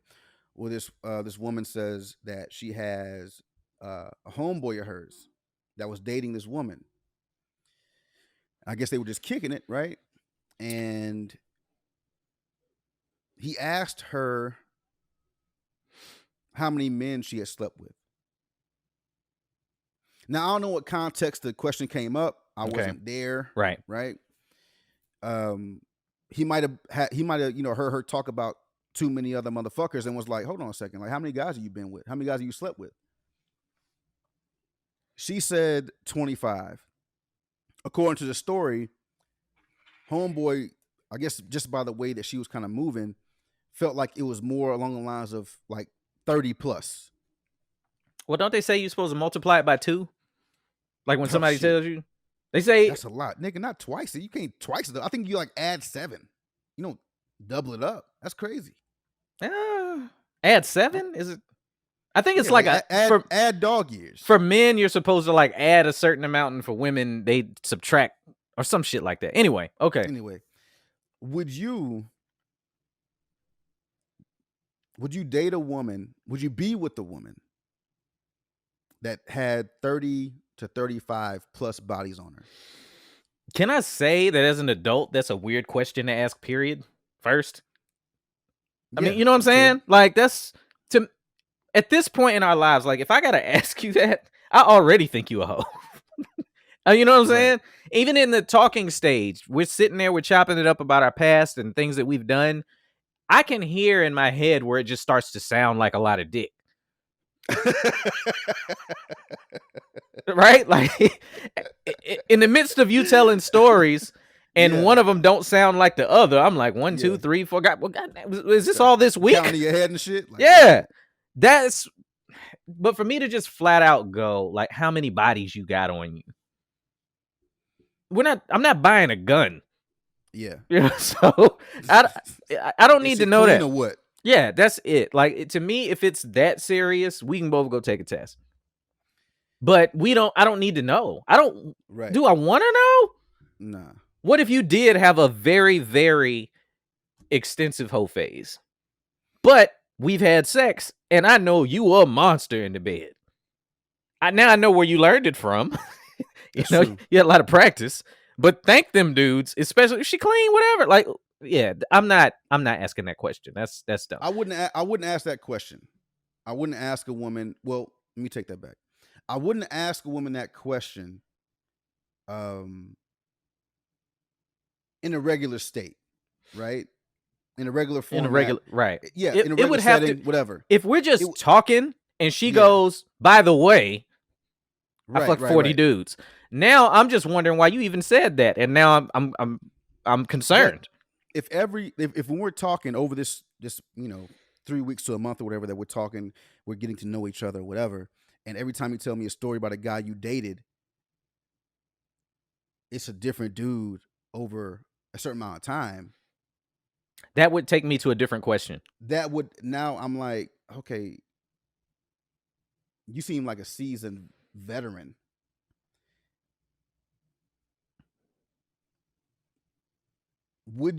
I'm not sure if I would still ask that question because I even have a hard time. That's why there was a pause there. I have a hard time even asking that question. But see, this is where that takes me. If you fucking a bunch of dudes, like, let's say, just for conversation's sake right now, we're talking 6 months. And in 6 months' time, you tell me that you done slept with 7 dudes. Mm-hmm. And they were all people that you were dating, which when you're dating, people get that confused and think dating is a relationship. No, you play in the field, you're seeing what you like, but you fucked most of them. You fucked everybody you was with. Damn near. It would take me to 2 things. what about all 7 of them was the same that you didn't stay with them? Or what is it about you that made all of them leave you, especially after they beat? Exactly. Because some dudes, they're like, man, I got it. That shit was good. I'm going to stick around, even though she's a jerk. And some dudes do that. But all of them either left you or you left them. So it would take me to wondering about your personality. And it would make me fall back and trying to sleep with you to learn more before we go there. I think if I found that out through whatever measure I found that out, I feel like I wouldn't fuck with you because I would feel like I was the one that got caught up. Like all these other niggas were smarter than me. And you chose, I'm the simp. You chose to stay. Yeah, I'm the simp that was like, oh, she's great. Oh, but the other cats was like, nah, that was hit it and move on. They didn't see what I see in you. Yeah, I'm gonna turn this whore into a housewife. Like, I would feel stupid by doing that. I would feel stupid by being like, okay, I'm the guy that decided to settle down with a chick that fucked everybody, and I'm the last dick she got. Like I was the last dick on the block. She collected all. I was the boss dick. Now she got it. And now I'm wifing her. Like, I just can't do that. And I know people are going to feel the way about this shit, but it's whatever. And because people are allowed to have preferences. And that's the other thing that happened in this post was people started having an issue with other people having a preference of not wanting to be with the one that was with everybody. Well, and this tends to happen a lot. When anybody has a discussion over Facebook, somebody will flip the narrative to the other topic that they want to talk about. Right. That was, to me, the flip. Because it's a difference between do you have a body count high-end number, which everybody just about lies about if that question comes up. I think that asking about preferences is a different conversation in that. Right. But no, is a body count a preference? Yeah, it could be a preference. It could absolutely be a preference. But it's not selling anything about the person. I prefer not to be with somebody that's been with everybody. All right, dog. I prefer that. But if you're telling me that a chick that was like, let's say, I don't know, 19 to 22, and she was in college, and she just got ran through, or she ran through a bunch of dudes. Let's look at it both ways. God damn, you got ran through. I know it's a bad connotation. It is bad. All right, so she ran through some dudes. Choo choo.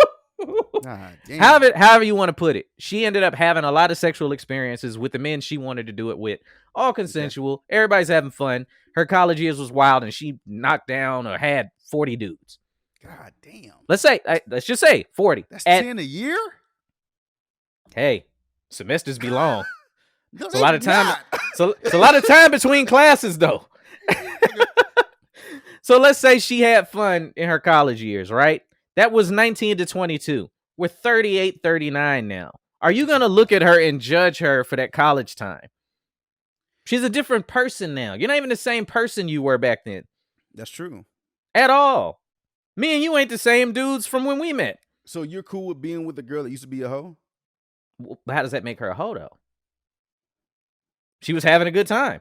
You was having a good time. The dude was having a good time. He was being a hoe, too. She could easily look at me like, how many bitches did you fuck in college? And he like, oh, you know, I might have had a few romps, a few soirees. There ain't no motherfucker out there in college talking about they fucking 40 fucking girls in college. Why not? Nigga, what you mean, why not? Ain't no dude. You telling me that no dude bagged 40 in college? I would say that's hard to do. And I was in college.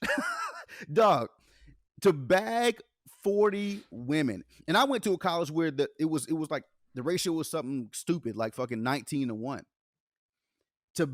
Because women in college have a different, not all women, but most of the women that I ran into in my experience had a higher standard. You can't fuck me and my homegirls.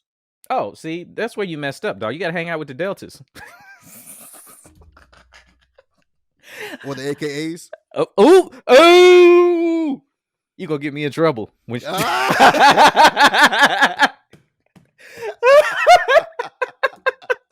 Put that mirror back up, goddamn! I'm trying to see myself. Hey, I was going to do the ski-wee, and I was like, she might hear it. Let me be quiet. Yeah, You'll see this whole pod shut down real fast. Ski-wee. Is this ski wee one.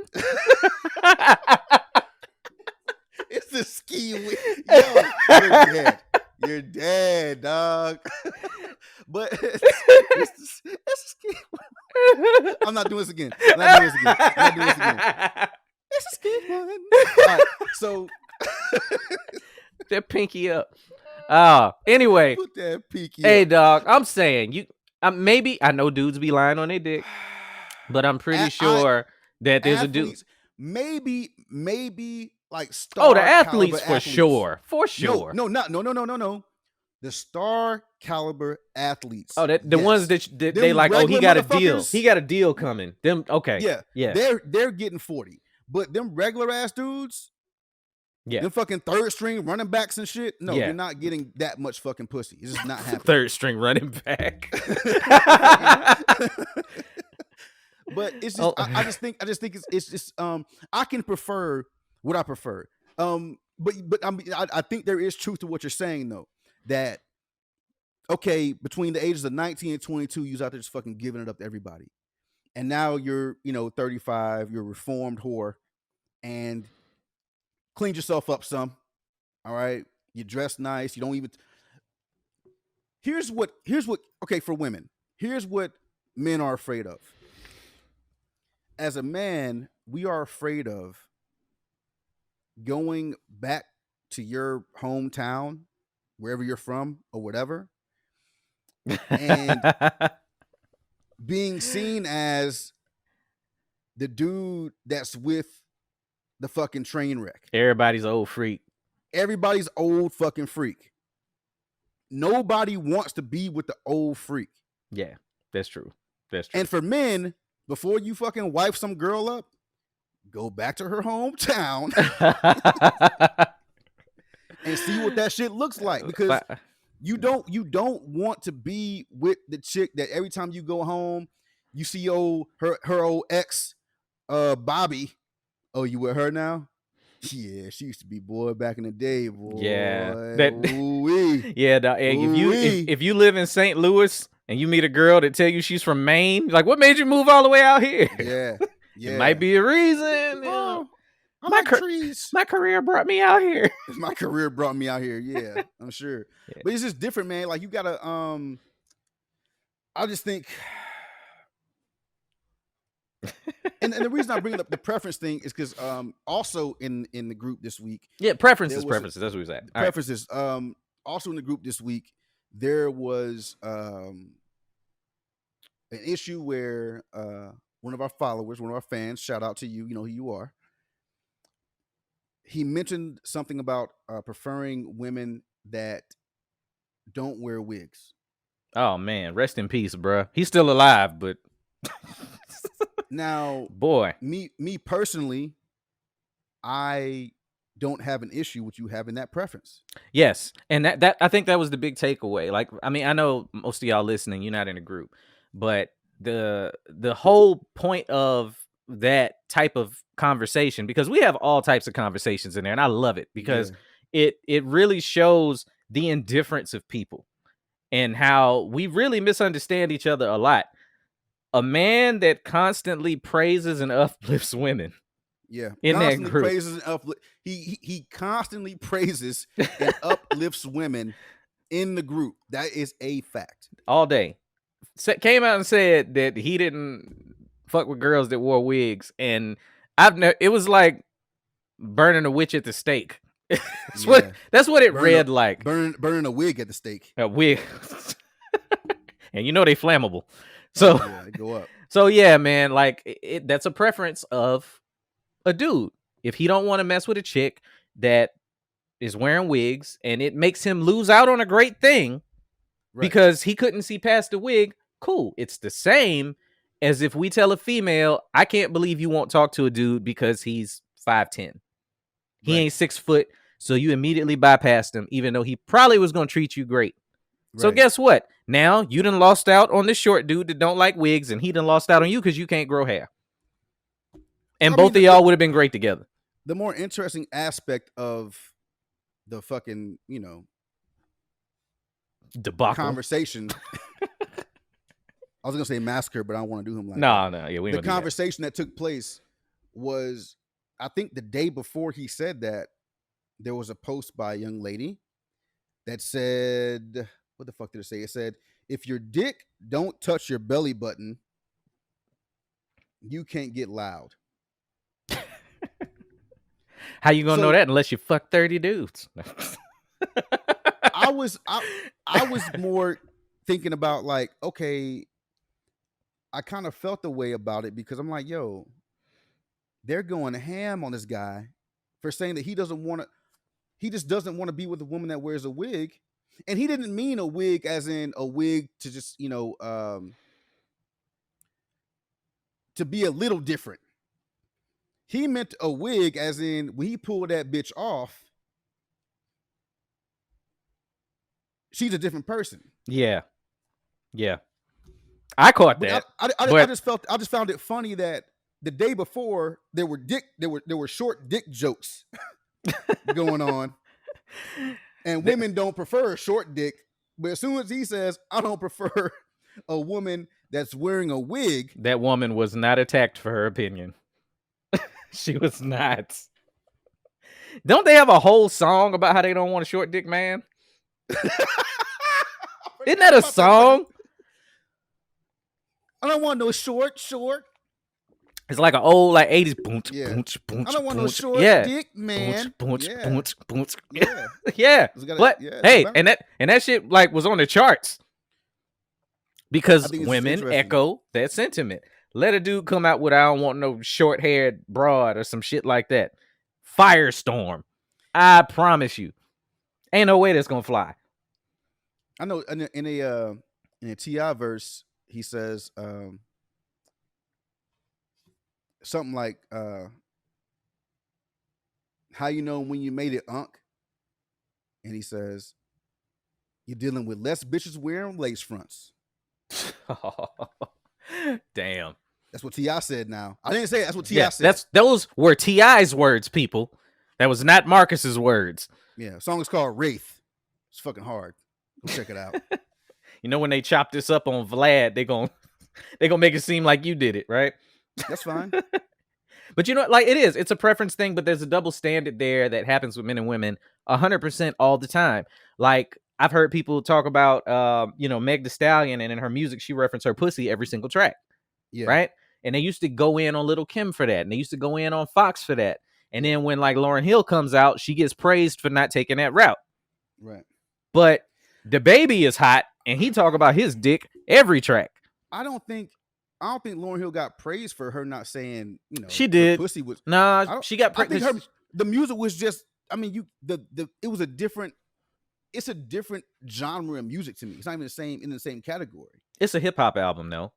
It's more of the Afrocentric neo soul, like more in the Jill Scott type of. I would put it in neo soul. I wouldn't put it in hip hop. I'm pretty sure they consider it one of the greatest female hip hop albums of all time. I mean, yeah, because she rapped on it. I mean, she was a rapper before yes, she did that. That's album. what I'm saying. It was Fugees, you know what I'm saying? So it's a hip hop album. I think that's the only reason it goes in that category, because she was a rapper before, and then she goes over here and she's singing most of the album.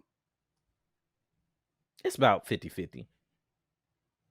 I don't know. Either way, the point is she took a different direction, and because at that time in music, everything was so, if you're a female MC and you're making it as sexual, yeah, she got the counterweight to that, balanced all things.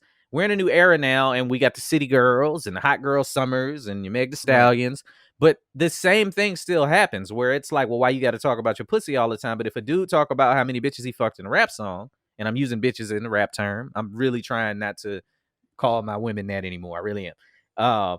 Russell. It's the first time we said bitches. I think it is. Time. It's maybe second. Either way. Maybe second time. Bitches, I love bad. Russell says my fucking problem. So, yeah, that's gonna be the shit. It's a double standard that happens. You know what I'm saying? The baby will go, and I love this line. It's like, you get no DM from me. This rich nigga dick, it ain't free. That line in that song goes so hard to me, especially because the video is hot. But who's killing?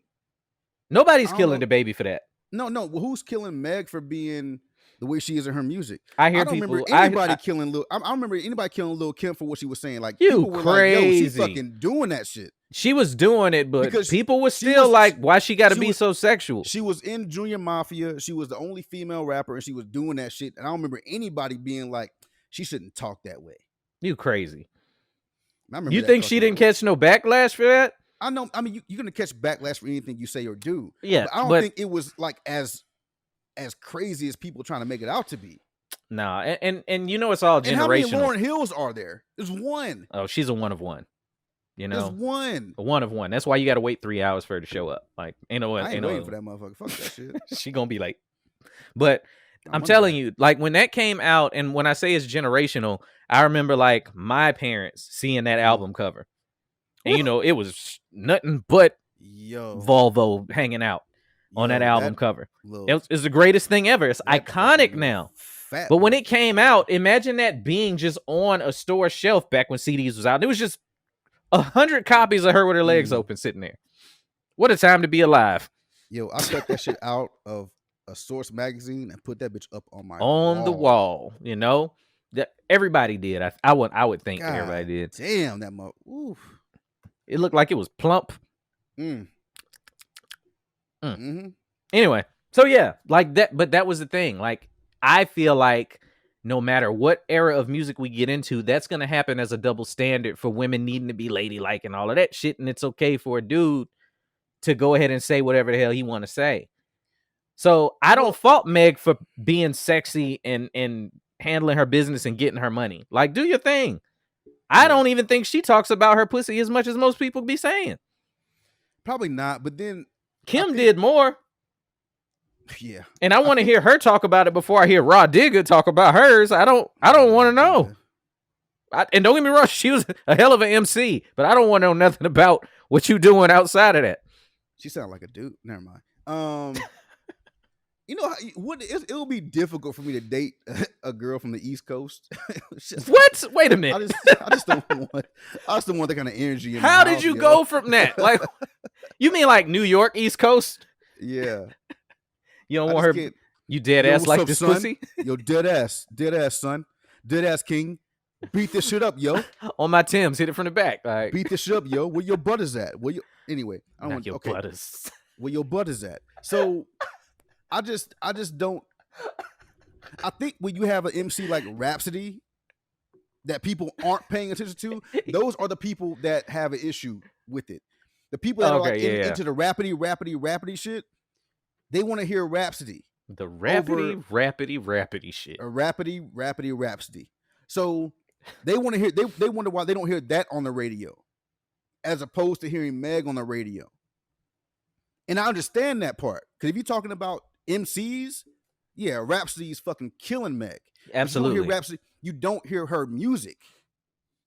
Absolutely. And that's the issue. I think that's the issue people have with it. And all of that music is available. Like, I know I've even said I felt like R&B is dead. Some great R&B still comes out. Yeah, but it doesn't get near. You got to go look for it, and that shit sucks. But at the same time, Savage slapped.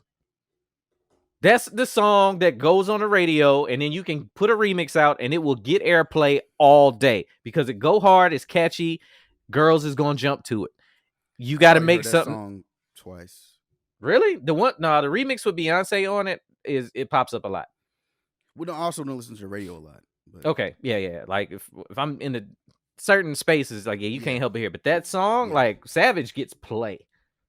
I'm sure. I mean, it's Meg. And she's doing her thing. Meg's hot right now, you know. And you put Beyonce on there, of course, it's gonna fucking. It's gonna sell. Like it's gonna sell all day. So there's a lot of factors to it. But yeah, females should be able to go ahead and talk their shit the exact same way. If we're gonna hold, what standard are you holding them to? Like, they're making music, and in the club, are you trying to jump up on some ass listening to Savage or to X Factor? Hey, man, care for me. I like that song. Don't do that to X Factor. You gonna grind on something to some Care for Me? I will grind the fuck out of some shit on some X Factor. That's how you get married and somebody pregnant on the same club night. Care for me, care for me. That is a loving stroke. Come in me, come in me.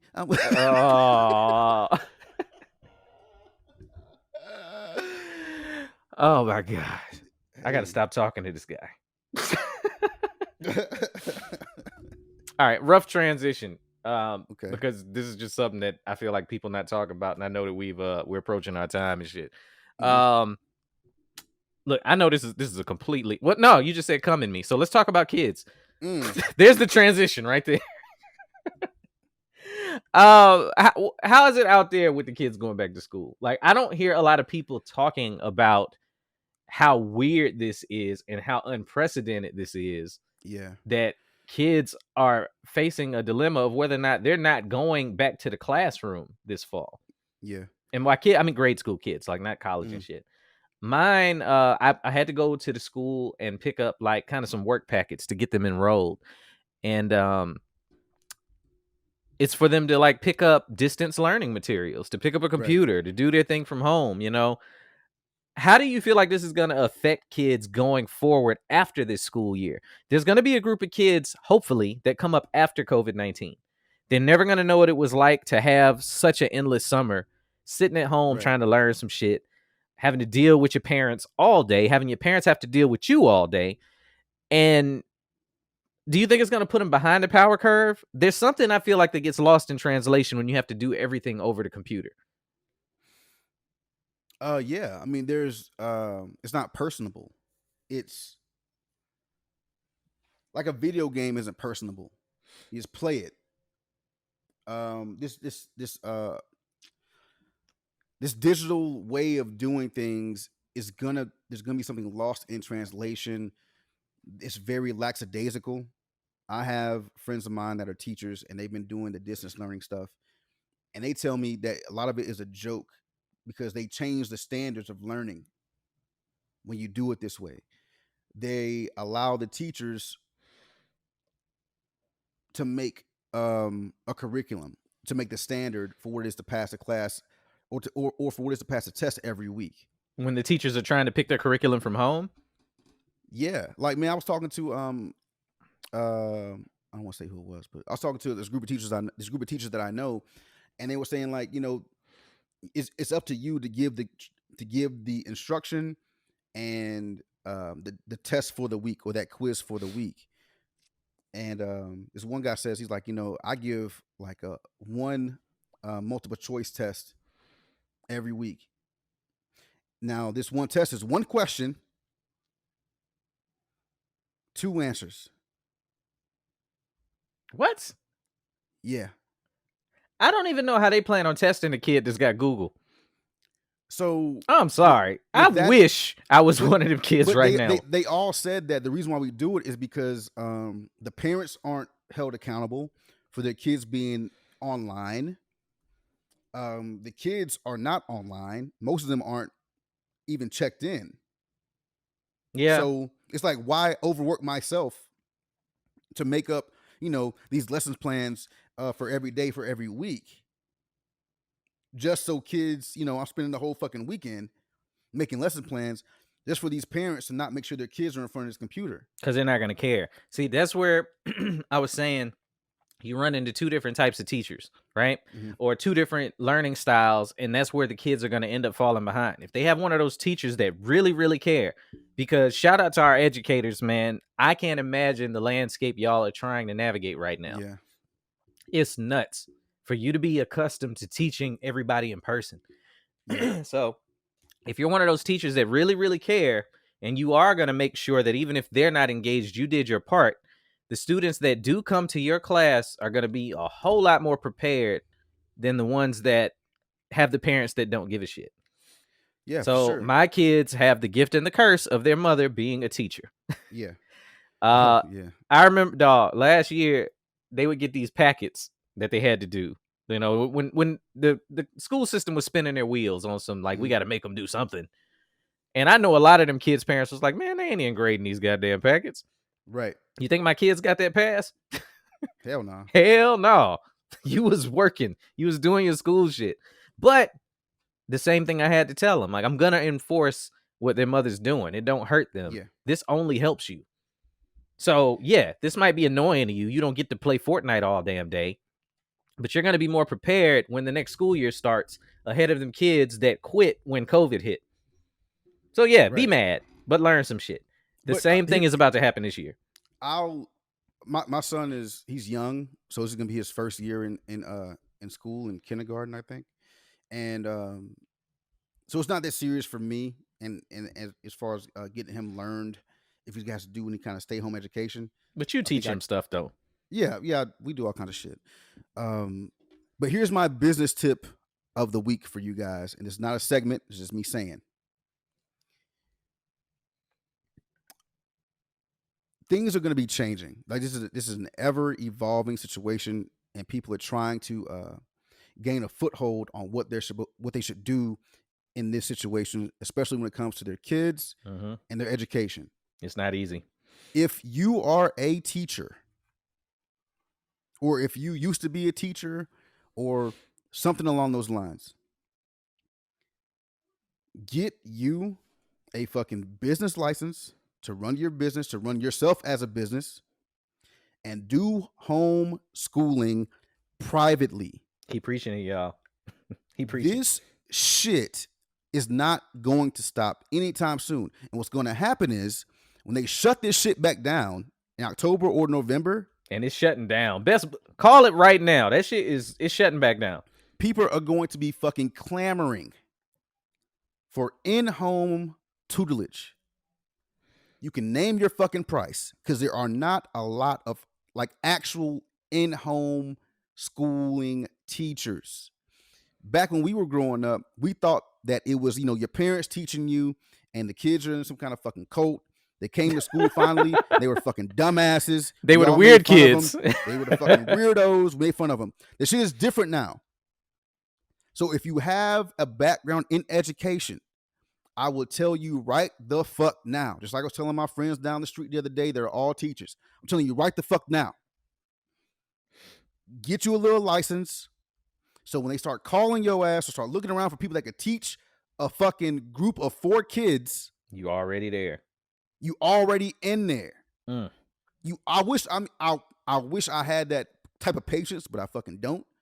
But if you do, and you're an educator, in-home schooling is the wave of the fucking future. When I was when I was living in DC, I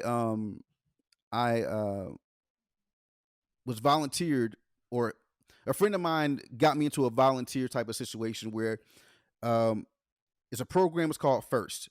I don't know what the acronym means, but basically it's kids building these fucking robots, and the robots do fucking games and shit like that. The smartest Terminators, nigga. I wish that would have been way cooler. But no, they were just like, building robots. They drive around with a little arm, pick a ball up, throw the ball in a hoop, climb a rope. If a kid can do that, yeah. Go ahead. But these are teams of children that are building these robots, of course, under adult supervision. The best teams were all homeschooled, well, not all, mostly homeschooled kids. The East Coast, of course, is a little quicker when it comes to this kind of shit. Yeah, they tend to be. I don't know why that is, but I'm telling you right now, if you're a fucking educator, these people are gonna be clamoring for in-home educators come this fall. So if you in that pocket, you better fucking get to work. Jump on it. There's a lot of money in it, and it's less fucking work. Yes. That's all I gotta say. And when we talk about like our educators, man, I know, like, well, if y'all ain't figured it out by now, Tia Anita, that was up on the episodes before. That's the wife I'm talking about. I will always ride for her as an educator, 100% of the time, because coming up, even when we was in school, we used to give our teachers hell. Yeah. I mean, we was all kids, so it's like no harm, no foul. Most of them love us anyway. There's a different type of love that you get from a teacher that I'll never understand. Kids is fucking bad. they just, man, I be going to pick my kids up, and I'm like, I could bolo punch all these other kids except mine. Like, just seeing them run around, I'm like, what you running for? Sit down somewhere. Like, the way that a teacher loves their students is some otherworldly shit that we just not gonna get with. And we hear a lot from our educators, as we heard on the episode she was on and things like that, that they're undervalued, underpaid. This COVID thing, if nothing else told you that they feel like y'all are a little bit more expendable than most, They be trying to have the Telling teachers you. go in the classroom for no reason. Like, hey, why don't you teach from here? Like, why do I have to come in there? But you, Wearing a goddamn spacesuit. yeah, but and you're not going to get kids to social distance. So if anything else, like Marcus said, look at your own worth. And this is the time to capitalize on it. I'm talking money hand over fist right now. Teachers been talking about being underpaid since they could fucking speak out about being under fucking paid. Yes. This is the time. I'm telling you right the fuck now. Like I said, the friends I was talking to, one was a math teacher, one was social studies, one was language arts, and the other was science. And I'm like, yo, y'all need to build a fucking coalition, a fucking mafia right now. Get ahead of the rest of these motherfuckers around here that ain't on top of their game. Mm-hmm. And fucking build a business and just do that shit from the crib. I'm telling you, there's so much fucking money in it, and and you get so much of your fucking time back. Just do it. If you listen to this and you fucking have a way to just fucking do it. Yeah, look into it. If nothing else, look into it and see what you have to do to make that happen for yourself, so that you're ready when the time comes. Like, for real, like 100%, 100%, man. I'm gonna end on that high note, bro. Like, that right there is. Shout out to the teachers, man. I salute you in this weird time. They need you, but they're not valuing you the way that they should. So do it yourself. Don't wait for nobody else. Supply and demand. You got one shot. Do not miss your chance to blow. Is that spaghetti on? It's mom's spaghetti, but you know. Okay, I got you. Somebody's spaghetti. It's vomit on this. Vomit on Spanish.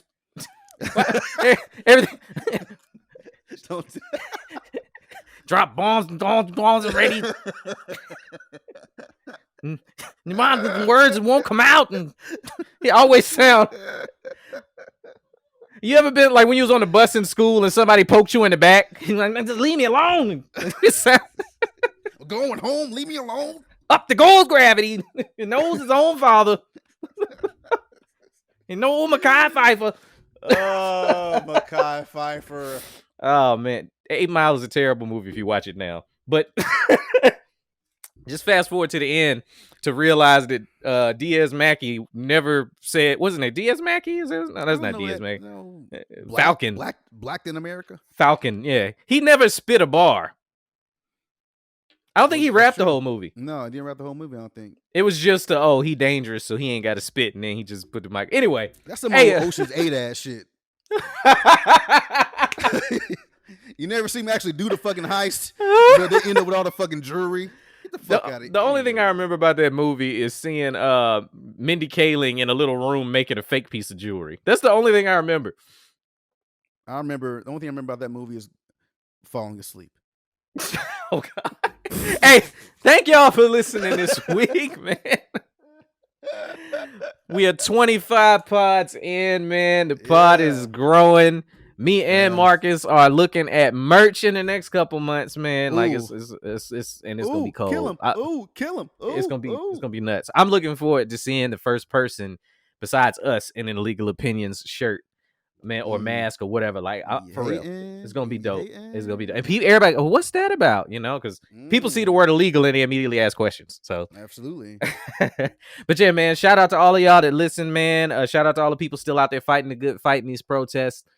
Get some justice for Breonna Taylor out there while you're at it, please. Like that shit is locked up. Way overdue. We ain't forgot about any of the issues out there. We just try and give you a little relief from it. We know the news ain't putting it on TV no more. We know y'all out there, man. You have all of our support. Yep, all of it, man. So yeah, thank y'all for listening. As always, man, we'll see y'all again next week. Marcus, take us out. Yes, sir. Thank you guys for listening to Illegal Opinions, the podcast for people that don't like podcasts. We will be back every Sunday. Every Sunday, baby. Same bat channel. Same Sky Daddy. All right. All right, you guys. y'all be safe. Show love, all right? Peace.